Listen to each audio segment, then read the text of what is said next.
The sharp clang of cutlery against cheap ceramic was the first sound that registered, even before the sickly sweet scent of reheated casserole hit my nostrils.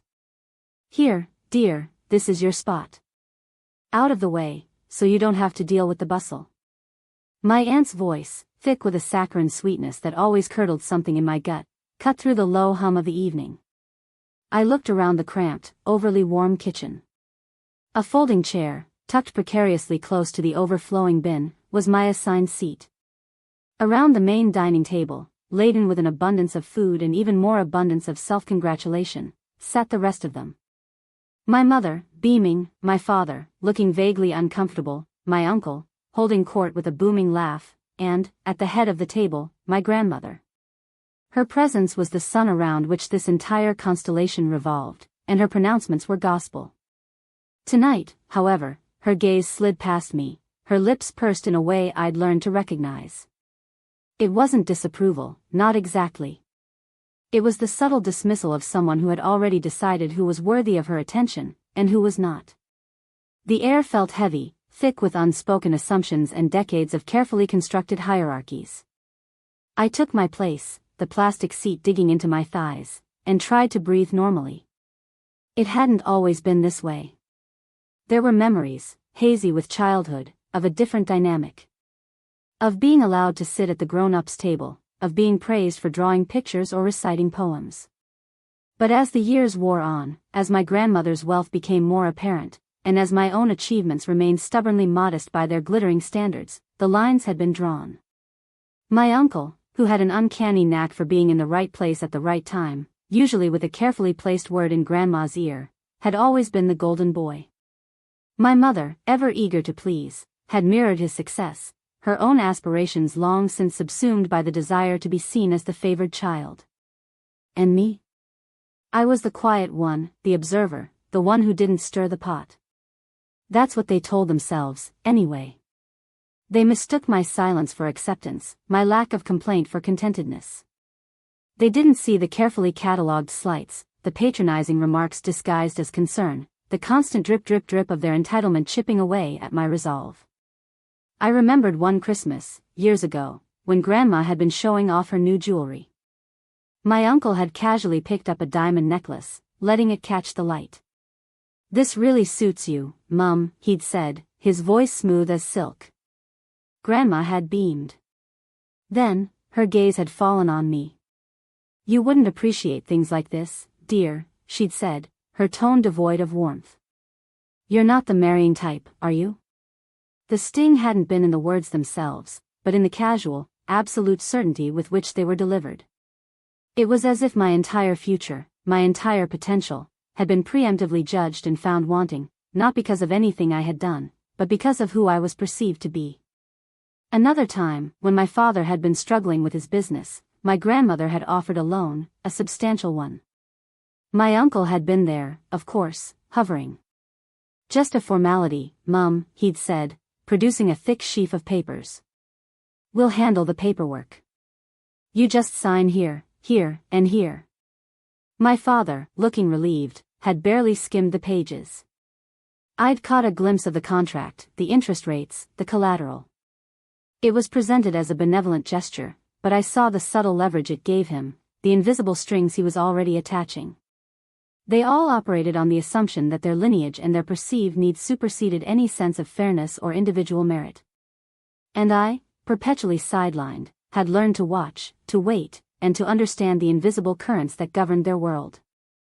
The air in the dining room was thick with the cloying scent of lilies and a subtle undercurrent of hushed discussions about wills. It was my grandmother's annual appreciation dinner, a thinly veiled affair to gauge everyone's gratitude and, more importantly, their perceived place in the grand financial scheme. My aunt, a woman who had perfected the art of the passive-aggressive compliment, had steered me towards the kitchen with the same practiced grace she used to steer conversations away from uncomfortable truths. "Honestly, darling," she'd chirped, her voice like tinkling glass, "you're so good with your hands, you could be helping Sarah with the appetizers." But then, who would keep Grandpa company? "He gets so lonely." Grandpa, bless his oblivious soul, was already asleep in his armchair, a soft snore escaping his lips. Sarah, my cousin, a whirlwind of perpetual anxiety, was already wrestling with a tray of miniature quiches. It was the same arrangement as always, the inner circle, the worthy one. At the main table, basking in the reflected glow of Grandma's favor, and me, relegated to the periphery, useful for minor tasks or as a convenient scapegoat for any minor household inconveniences. Tonight, however, felt different. There was a palpable tension, a certain gleam in my uncle's eyes that I'd seen before, usually preceding a major financial maneuver. He was pontificating, his voice booming, punctuated by his wife's adoring nods. My mother sat beside him, her usual nervous fidgeting replaced by a serene smile, as if she were absorbing his pronouncements by osmosis. Grandma sat at the head, her frail hands clasped, her gaze sharp and assessing. Then, the moment arrived. My uncle cleared his throat, and a hush fell over the table. "Mother," he began, his voice laced with a manufactured sincerity that always set my teeth on edge, "we've been discussing the future of the estate. We, that is, myself and Eleanor," he gestured to my mother, who nodded earnestly, "have been thinking about how best to ensure its continued prosperity. Your legacy, Mother, is paramount. And we believe we have found the perfect solution." He paused for dramatic effect, a smug satisfaction evident in the slight upturn of his lips. "We've decided to put the management of the larger assets, into a trust. A family trust. And naturally, given our proven track record and dedication, it only makes sense that we will be the primary trustees." He looked around, expecting applause. My mother squeezed his arm, beaming. "My aunt, ever the diplomat, offered a week. That sounds sensible." Grandma's expression remained unreadable for a moment, then a faint smile touched her lips. "And what of the personal properties? The houses? The shares outside the main company?" she asked, her voice a little weaker than usual. My uncle's smile widened. "Those will also fall under the trust, Mother. It streamlines everything. And don't worry," he added, leaning forward, his tone patronizing, "we'll ensure you're comfortable. We'll handle all the details. After all," he said, his gaze sweeping across the table, before landing, for a fleeting, dismissive second, on the kitchen doorway where I stood, "not everyone has the acumen to manage such things." The silence that followed was deafening. It wasn't just about money, it was about power, about control, and about the absolute, unshakable conviction that certain people were born to wield it and others were born to serve. The way he dismissed me, the casual assumption that I was even present for such a discussion, was the final, crushing weight. I didn't confront them. I didn't storm out. I didn't even make a dramatic exit. I simply walked back into the kitchen, the faint scent of cleaning supplies a welcome contrast to the stifling opulence of the dining room. I looked at the stack of freshly washed dishes, at the gleaming chrome of the faucet, at the small, unassuming filing cabinet tucked away in a corner, filled with old bills, warranties, and the occasional forgotten document. They saw me as a minor inconvenience, a fixture in the background, someone who wouldn't rock the boat. They were wrong. I spent the next 2 days not speaking to any of them. I let their frantic calls and texts go unanswered. I allowed the silence to stretch and to gnaw. They assumed I was sulking, or perhaps gathering my emotional strength for a tearful plea. They were so focused on their perceived victory, on the ease with which they had carved up their future, that they hadn't considered the possibility of any alternative. On the third day, I drove back to the house. It was mid-morning. The house was quiet, the usual cacophony of their lives temporarily suspended. I went directly to my grandmother's study, a room usually off-limits, a hallowed sanctuary of her power. The key, a small, ornate brass thing, I had obtained years ago, a secret I'd kept even from myself until now.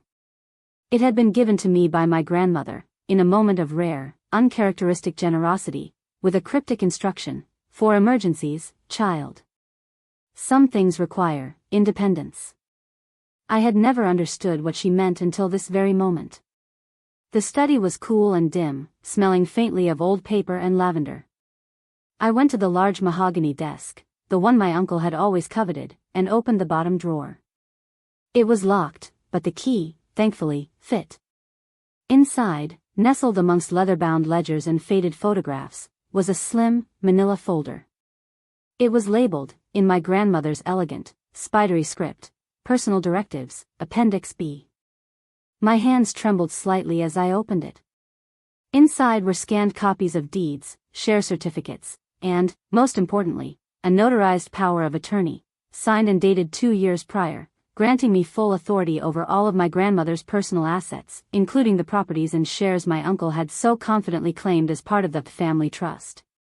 It also included a specific clause designed to override any subsequent wills or trusts, stipulating that any attempt to de facto control these assets without my express written consent would be null and void, and would trigger an immediate forfeiture of any beneficial interest. My uncle, in his arrogance, had assumed my grandmother's final days would be a mere formality, her signature easily acquired for his meticulously crafted plan. He hadn't accounted for the quiet, observant granddaughter who had, all those years ago, been given a key to emergencies. I took a single photograph of the document with my phone, then carefully placed everything back. I closed the drawer, relocked it, and left the study, closing the door softly behind me. I didn't see them that day. I didn't need to. The fallout was immediate and spectacularly messy. My uncle, predictably, was the first to receive the official notification. A sternly worded letter from a legal firm I had discreetly consulted, detailing the existence of the power of attorney and the immediate invalidation of his proposed trust, sent him into a sputtering rage. His frantic calls, filled with accusations and threats, were met with calm, measured legal responses. My mother, caught between her loyalty to her brother and the terrifying reality of her mother's true intentions, oscillated between tearful pleas for me to see reason and icy accusations of betrayal. Her flying monkeys, her friends, her sister-in-law, were dispatched with tales of my supposed selfishness and greed, but their efforts were met with a growing awareness from others that perhaps my grandmother's personal directives were more than just a whim. The grand dinner, meant to cement their control, had instead become the catalyst for their undoing. My uncle's carefully constructed empire, built on perceived entitlement and a lifetime of strategic manipulation, began to crumble.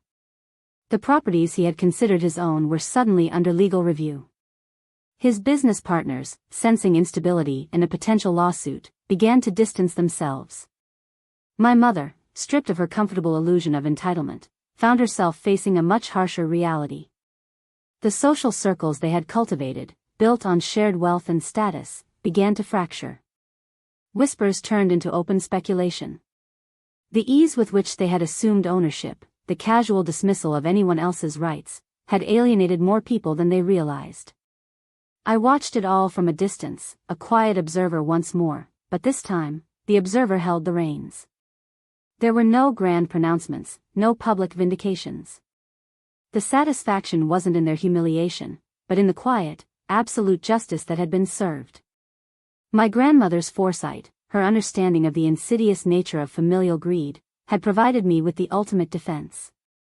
I had simply executed her will, not with fury, but with cold, deliberate precision. The silence that settled over their lives was far more profound than any outburst could have achieved. They had built their world on the assumption of my complicity, and in their blindness, they had handed me the tools to dismantle it. And I, the quiet one, had simply used them.